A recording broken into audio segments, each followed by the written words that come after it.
Assalamualaikum warahmatullahi wabarakatuh. Baik sahabat semua, kali ini kita masih membahas tentang makhluk parakang.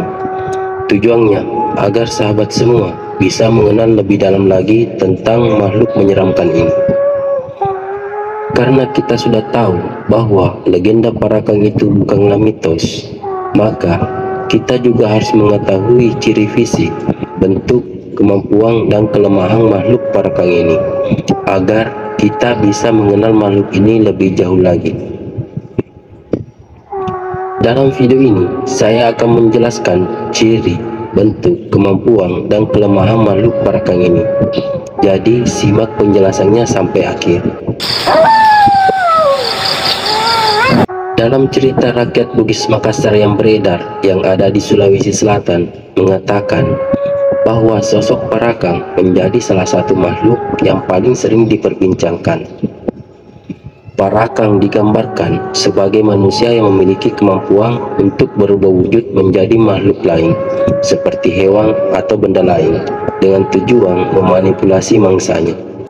Biasanya untuk mengganggu atau bahkan mencelakai orang lain, makhluk ini berwujud menyeramkan. Meskipun keberadaan tentang makhluk ini masih dianggap sebuah mitos bagi sebagian orang, namun faktanya makhluk ini ada di kalangan masyarakat dan menjadi bagian dari budaya setempat, seperti daerah Kajang, Parigi, Sawito, dan kampung saya sendiri. Bahkan mungkin saja masih ada kampung yang menjadi sarang mereka.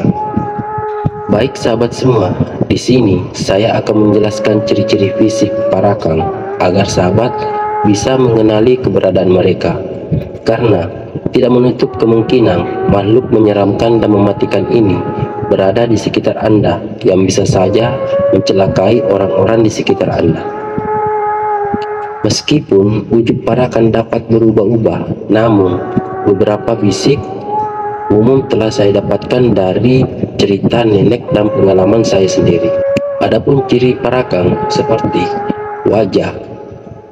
Wajah parakang itu pucat, matanya besar dan merah menyala. Dan apabila matanya sudah berwarna merah pada saat dia berwujud manusia, itu tandanya dia sudah mendapatkan target utama untuk dijadikan mangsanya. Selain itu, dia juga memiliki gigi taring yang panjang pada saat berwujud hewan. Ciri parakang yang kedua adalah rambut.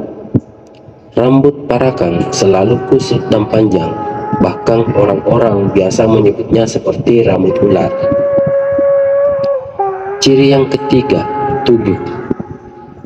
Tubuh parakang digambarkan lentur dan gesit, memungkinkan mereka untuk bergerak dengan cepat dan lincah. Dan ciri ini hanya bisa diketahui pada saat parakang itu berwujud seperti hewan.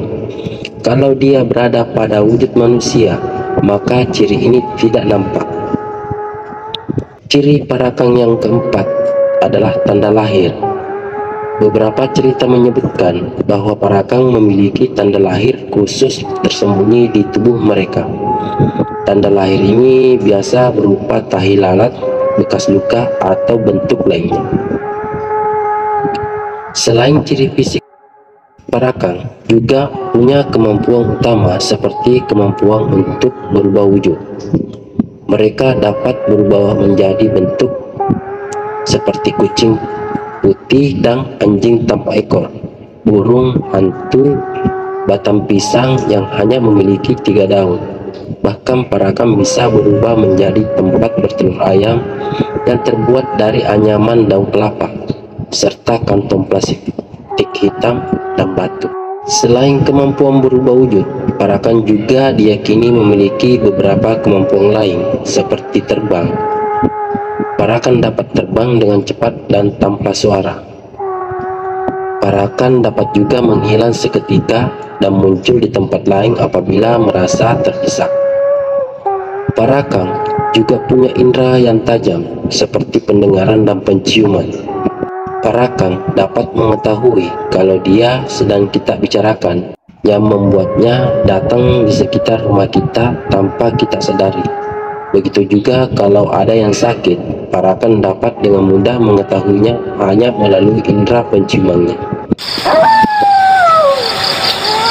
Parakan juga punya kemampuan mengendalikan pikiran. Parakan diyakini dapat juga mengendalikan pikiran orang lain, sehingga korbannya menjadi mudah dimanipulasi. Parakan juga dapat menghisap darah, karena darah adalah salah satu makanan utama parakan. Parakan juga dapat menghisap darah manusia dan memakan organ dalamnya tanpa harus menyentuhnya. Dan parakan paling senang dengan darah bayi atau orang sakit. Tapi sahabat, jangan takut, karena parakan selain sakti, dia juga punya kelemahan. Jadi untuk mengatasi gangguan parakan, kita bisa melakukan berbagai cara, antara lain membaca doa-doa tertentu yang dianggap sebagai cara yang efektif untuk mengusir parakan. Menggunakan jimat atau benda-benda bertuah yang dipercaya memiliki kekuatan untuk melindungi diri dari gangguan parakan, seperti menanam batang kelor di sekitar rumah, maka parakan akan takut mendekat.